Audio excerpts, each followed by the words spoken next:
যুগ যুগ ধরে যে ভূখণ্ডে ইসলাম প্রতিষ্ঠিত হওয়ার জন্য মাথাচাড়া দিয়েছে, সেই সকল বাতিল শক্তি তার মেধা যোগ্যতা অর্থ দিয়ে তাদেরকে পর্যদস্ত করেছে, ক্ষতি সাধন করেছে।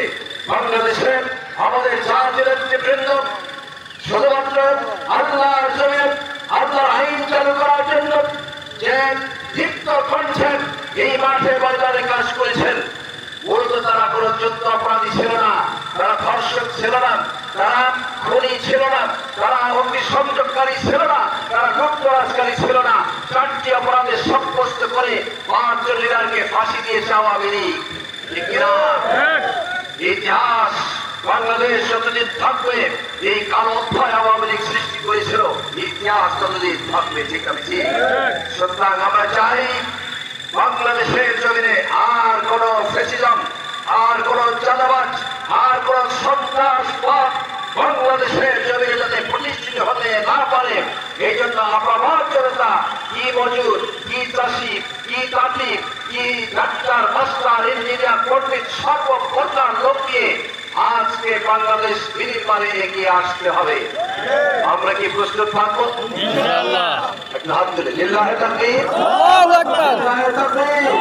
আকবার, আল্লাহ রাব্বুল আলামিন আপনাদের হাতগুলো ইসলামের জন্য কবুল করুন। আমিন। মিশকাত শরীফের একটা হাদিস বলে শেষ করব। আল্লাহ হাবিব বলেছেন, মাম্মা সাহাবার জালিম লিয়ুকাফিয়াহু ওয়া আন্নাহু ইয়ালামু জালিমুন ফাকাদ খাল্লা বিল ইসলাম। যে ব্যক্তি জেনে বুঝে একজন জালিমকে মদতপুষ্ট করলো, তাকে সাহায্য সহযোগিতা করলো, অথচ সে জানে ওই ব্যক্তি জালিম, আল্লাহ রাসূলের ফতোয়া, সে নামাজ পড়ুক, রোজা রাখুক, হজ করুক, তাসবিহ তাহলিল করুক, তাতে যায় আসে না। ফাকাদ খাল্লা বিল ইসলাম, সে ইসলাম থেকে বের হয়ে গেল জালিমকে সাহায্য করার জন্য।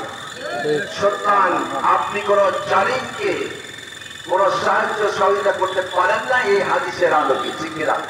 আসুন আজকের এই দাওয়াতি সভায় আমরা সকলে সিদ্ধান্ত গ্রহণ করি, এখানে ঘরে যদি 300 বা 350 লোকেরা এসে থাকেন, আপনার পরিবার রয়েছে, এই পরিবারে দাওয়াত দিন, আপনার প্রতিবেশী আছে তাদেরকে দাওয়াত দিন, সর্বপর্যায়ে সকলকে দাওয়াতের অন্তর্ভুক্ত করেন। আগামী দিনের বাংলাদেশে জামাত ইসলামীকে এখন লোকেরা দেখতে চায়।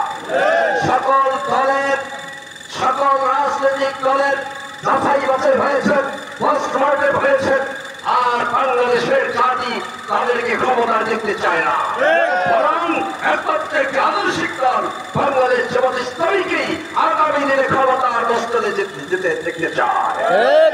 আপনাদের এই জন্য অক্লান্ত পরিশ্রম করতে হবে, সার্বিক প্রস্তুতি গ্রহণ করতে হবে ইনশাআল্লাহ। আল্লাহ তাআলা আমাদের সকলকেই দ্বীনের জন্য কবুল আর মঞ্জুর করুন, বলেন আমিন।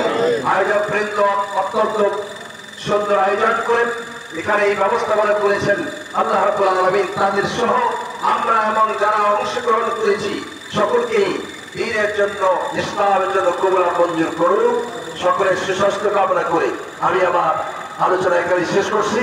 ওয়া আখিরু দাওয়ানা আলহামদুলিল্লাহ, আসসালামু আলাইকুম ওয়া রাহমাতুল্লাহি।